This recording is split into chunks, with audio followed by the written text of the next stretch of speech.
सण सौभाग्याचा, बंध अतूट नात्याचा. वटपौर्णिमेच्या सणाच्या खूप खूप हार्दिक शुभेच्छा. हाय हॅलो नमस्कार. स्वागत आहे तुमचं नाशिककर कोमल या मराठमोळ्या यूट्यूब चॅनलवर. कोणत्याही मुलीचं लग्न झालं की ती आतुरतेने वाट बघत असते, ती म्हणजे वटपौर्णिमेच्या सणाची. त्याचं कारण असं की वटपौर्णिमेचं जे व्रत आहे ते लग्नानंतरच केलं जातं. सौभाग्यवती महिलाच वटपौर्णिमेचं व्रत करू शकता. मुली लग्न झालं की वटपौर्णिमेच्या सणाची आतुरतेने वाट बघत असतात.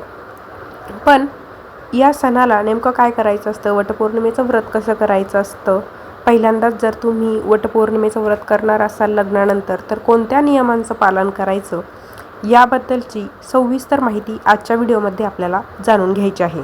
प्रत्येक सौभाग्यवती महिलेसाठी वटपौर्णिमेचं व्रत खूप विशेष महत्त्वाचं असतं. वटसावित्री व्रत ज्या महिला करतात त्या महिलांना शाश्वत वैवाहिक आनंद मिळतो, अशी एक धार्मिक श्रद्धा आहे. जर तुम्ही देखील पहिल्यांदाच वटसावित्रीचं व्रत करणार असाल तर आजचा व्हिडिओ खास तुमच्यासाठीच आहे. चला तर मग आजच्या व्हिडिओला सुरुवात करूया. आपल्या हिंदू धर्मामध्ये प्रत्येक सण असेल, व्रत असेल, अगदी उत्साहाने आपण साजरे करतो. नवविवाहित स्त्रिया आणि लग्न झालेली प्रत्येक महिला म्हणजे सौभाग्यवती प्रत्येक महिला वटपौर्णिमेच्या दिवशी वटपौर्णिमेचं व्रत करतात, पूजा करतात.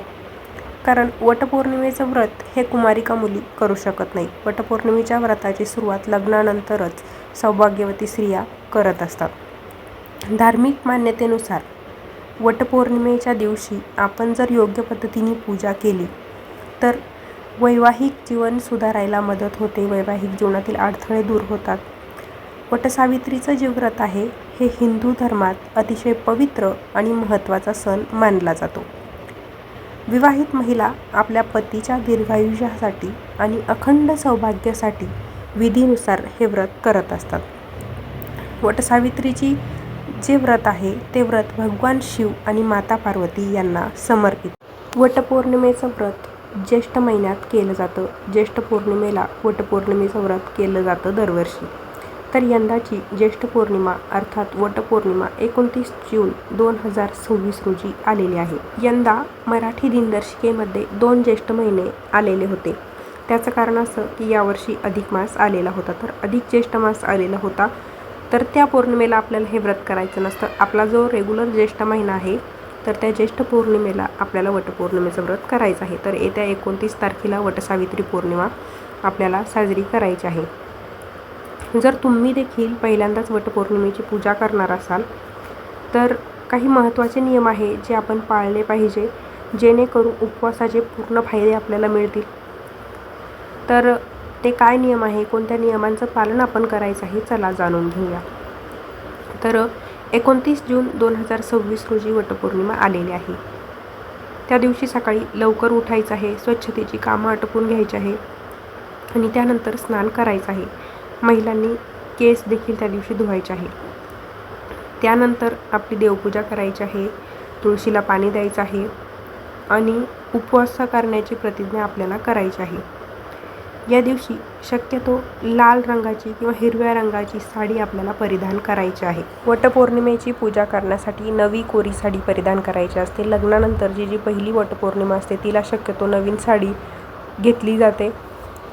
सासरची मंडळी आपल्या सुनेला नवीन साडी घेत असतात. तर ती साडी घालून आपण वटपौर्णिमेची पूजा करायची असते. आपला सगळा शृंगार करायचा. जवळपास वटवृक्ष असेल तर तिथे जाऊन आपल्याला वटवृक्षाची पूजा करायची आहे. वडाच्या झाडाच्या मुळाशी पाणी अर्पण करायचं.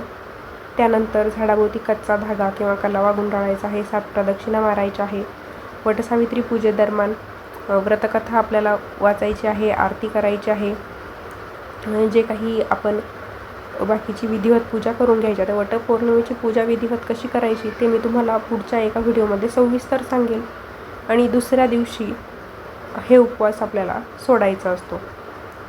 पाण्याशिवाय वटपौर्णिमेचं व्रत करणं खूप सर्वोत्तम मानलं जातं. आपल्याला शक्य असेल तर तुम्ही त्या पद्धतीने देखील उपवास करू शकता. वटपौर्णिमेच्या दिवशी महिलांनी 16 अलंकार करायचे आहे आणि पूजा झाली की त्यानंतर घरातील वडीलधाऱ्यांचे आशीर्वाद घ्यायचे आहे. गरजू व्यक्तीला फळे, अन्न किंवा कपडे दान आपण करायचं आहे, ते खूप शुभ मानलं जातं.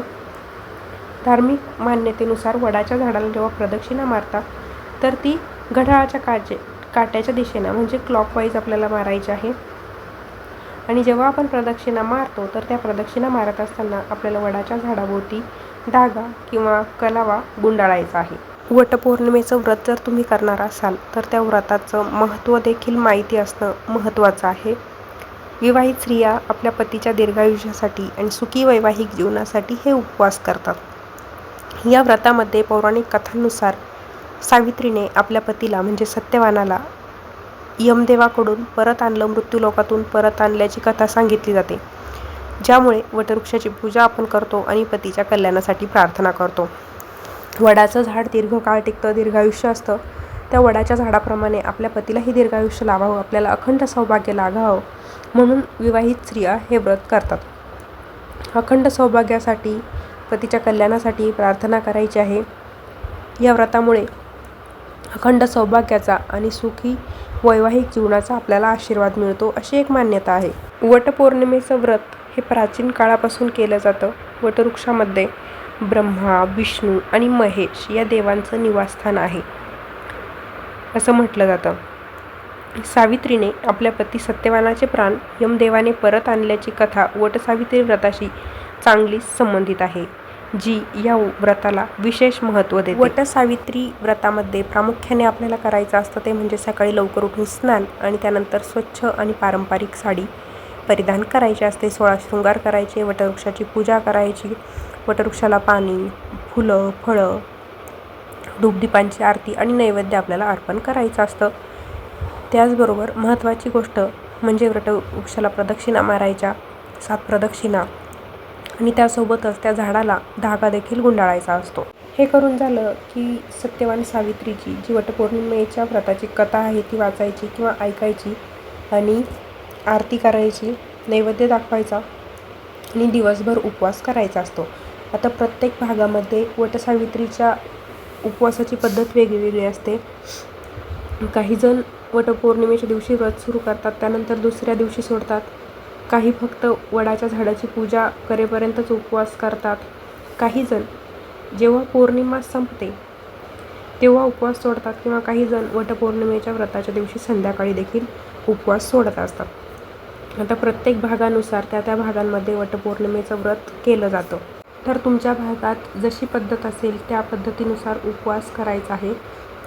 नवविवाहित ज्या महिला असतील त्यांनी आपल्या घरात सासूबाईंना किंवा ज्या आपल्या घरातील वडीलधाऱ्या स्त्रिया असतील त्यांना विचारून घ्यायचं की आपल्याकडे वटपौर्णिमेच्या व्रताची पद्धत काय आहे.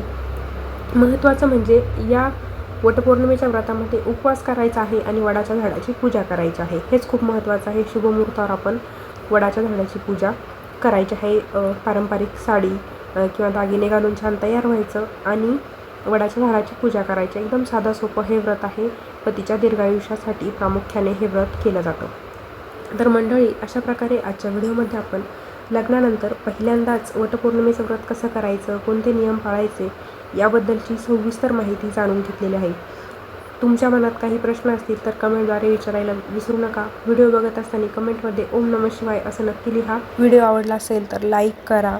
चॅनलवर नवीन असाल किंवा अजून आपल्या चॅनलला सबस्क्राईब केलेलं नसेल तर आजच धार्मिक, आध्यात्मिक तसेच सणावारांचे व्हिडिओ बघण्यासाठी नाशिककर कोमल या मराठमोळ्या यूट्यूब चॅनलला सबस्क्राईब नक्की करा. आपला व्हिडिओ जास्तीत जास्त शेअर करा. पुन्हा भेटूया अशाच एका नवीन व्हिडिओसोबत. धन्यवाद.